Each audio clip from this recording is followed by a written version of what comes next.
Welcome back to Dark Arts FC. It's game week 6, which means Arsenal are at home to Leicester. You're a wizard, Mikel.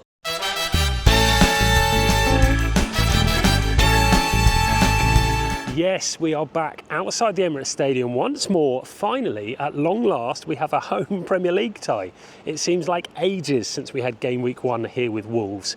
That Brighton game was ruined by the ref, but we are back and we're here to improve our XG. It's game week 6, we're still unbeaten. Arsenal take on Leicester at the Emirates Stadium. That's right, Jamie Vardy will be trying to party, maybe in the director's box with Keir Starmer. How has that gone down as an anti-Arsenal thing already this season? This is the week that I think Arsenal turn it on again. I think whenever you start a season, you're kind of a little bit rusty. I felt when Wolves came here, we were so much better than them, but we weren't clinical. But this is the week we kick on. It has been an absolute battering for Arsenal fans this week.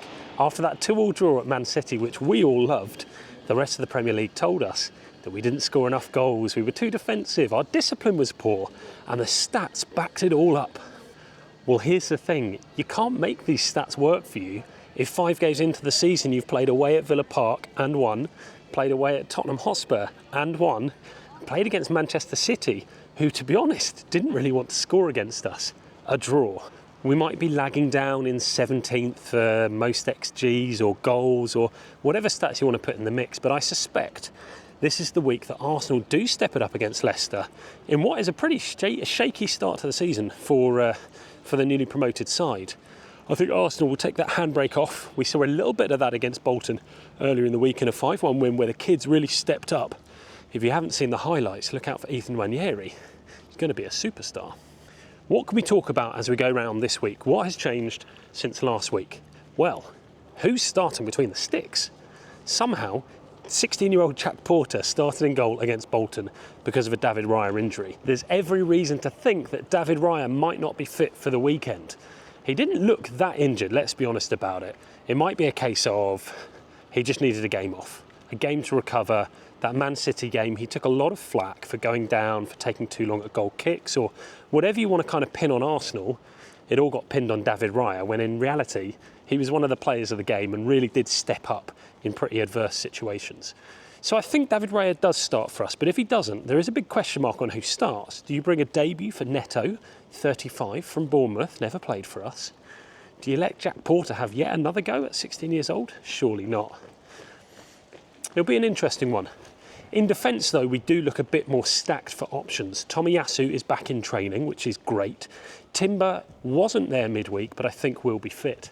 But Calafiori, what a debut for him. Not only was his goal fantastic, but having been pulled out of position for Savinho's kind of dart inside and Haaland scoring, he actually recovered for the rest of the game, and I thought he looked pretty strong. The fact he went down injured and got jeered a little bit, I don't buy into. You're allowed to have cramp if you're quite new to a side. And I think Calafiori will start for us. I don't think Kivior's going to need to step up this early in the season. Leicester will likely be terrible at corners. They're not a team that's known for keeping out the likes of Gabriel or Saliba, and I highly expect Arsenal to have an absolute open field day from any set pieces. But the big thing that's changing on this week's set pieces is Declan Rice returns. He's clearly the best corner taker at the club, even though Saka got his plaudits for putting the ball onto Gabriel's head. Declan Rice is the one that really delivers pretty much every time, and I'm fully expecting to see yet another set-piece goal. One thing that won't be changing is a return to seeing Arsenal have some ball in the middle of the park. Declan Rice, of course, is not suspended, and although Mikel Merino's back in light training, he's not going to be in the starting 11. But I feel Jorginho had a little rest midweek, which was great. Declan Rice is clearly going to be a nailed-on starter. I wonder if Ethan Nwaneri gets the opportunity to step up into first-team action in the Premier League. He's yet to make his Premier League full debut, starting debut. He's had minutes off the bench. And I think after his 2 goals midweek, maybe he is the player we need to fill that Ødegaard gap. He seems to want to be on the ball. He seems to want to come to it and have the ball come to him very quickly and everything play through him. And I think maybe if Mikel trusts him and his body's up for it, he maybe gets a starting berth alongside Declan Rice in the middle of the park with Partey just behind them. If not, Jorginho comes back and he's strong. He's got a good set of head on him. Good set of heads. That doesn't make sense, does it? He's got a good head on his shoulders, and I think he'll be a real asset in the middle of that park. We already know one of the players missing out in our attack, and that is Leo Trossard. He's suspended. I don't know how it happened. Well, I do know how it happened. A lot of people have said he's been a bit silly to get that second yellow, but in reality, I'm kind of on ref watch this week. What could go wrong for our Arsenal attack today? Will it be another midfielder given a yellow card for something spurious? Will it be something that's nailed on and has to be given but isn't given against the opposition later in the game? Who knows? What I do know, Leo Trossard's out. Martinelli, I think, is going to be a player coming back to form. Not only is he in my fantasy football team, but I think he honestly is our best option off the left. On the right, Saka will start, and I think up top we're probably going to see Havertz again, which means we'll still play Sterling and Jesus off the bench. It's turning into quite a nice dynamic, and I think if Arsenal can put the ball in the back of the net, all this chat about our attack not quite getting started, our XG being low, goals for not being the highest, I honestly think we're going to have quite a good field day against Leicester. I think we'll have a lot of opportunities, and I suspect we'll probably win around 3-0. I could be wrong, and it's not to disrespect them, but this Arsenal team just have waves of attack at home, which you don't see many other teams being able to stand up against. So let's talk about these dark arts. I don't really agree with the appraisal of how Arsenal have been pinned as a side who waste time, who do things that the referee can't see, maybe the things the referee can see and chooses to punish. Dark arts implies you're not capable of playing great football, or that you have a string of results which don't quite tally up with where you should be. Now, I'd argue that the team that employed the best dark arts at the Etihad Stadium were Manchester City. It was 4 seconds into the game that Rodri got in the way of Havertz and then went down holding his face without having actually been hit in the face at all.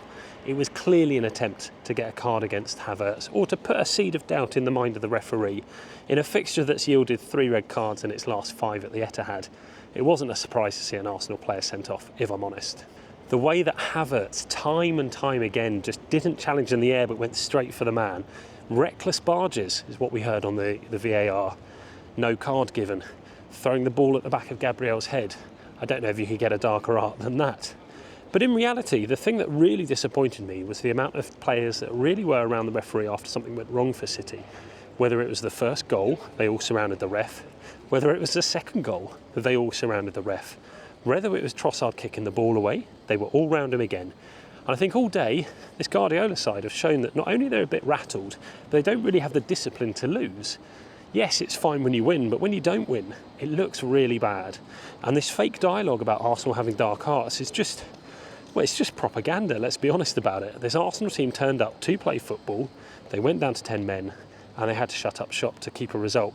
And they did keep that result. It was quite impressive. Man City weren't able to pull their players wide enough and get behind that back 5 or back 6, depending on how you looked at it. And I thought Arsenal were good value for their point in the end, even if that XG is low, even if the amount of forward passes for Havertz and Timber was at a 0, even if possession was the lowest it's been in an Arsenal game. Sometimes you have to change how you play to get the result. So what will happen as I go through Turnstile P at the weekend? I think Arsenal will get out of the blocks very quickly. I think it will be an easy first half. I think Leicester will really struggle with the pace and possession that Arsenal put forward. And a team that's quite shaky at the back for Leicester, I think would ultimately be lost by half-time. I think the game is going to be about 3-0, but I suspect it could be more goals than that. Leicester are capable. You saw what they did in the Championship, but this season, for whatever reason, it just hasn't clicked. So it's Arsenal 3, Leicester 0. As ever, if you are watching this, subscribe, enjoy, let me know your thoughts. Be good humans, do good things, and wherever you are in the world, enjoy your football this weekend.